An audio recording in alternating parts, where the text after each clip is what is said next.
અને કે છે એ વ્યક્તિ અમુક દિવસે કદાચ એ અદૃશ્ય થઈ જાય છે. દારૂ બ્રહ્મને ચેન્જ કરાવેલો વ્યક્તિ અમુક દિવસે અદૃશ્ય થઈ જાય છે અથવા ભગવાનના ધામમાં પ્રવેશ કરે છે. XYZ આવું આપણે સાંભળ્યું છે.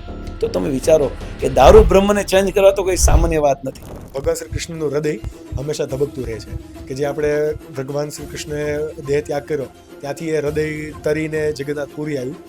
આ ઘટનાનો અને કાયા પર્યાંતરણ થાય તો આનું લોજિક શું છે? તો 12 વર્ષે જે ભગવાનનું સ્વરૂપ બદલાય અને નવ કલેવર કહે છે.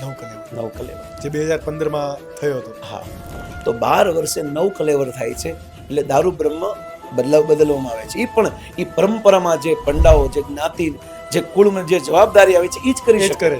કોઈ બીજા વ્યક્તિની તાકાત નથી. અને કે છે એ વ્યક્તિ અમુક દિવસે કદાચ એ અદૃશ્ય થઈ જાય છે.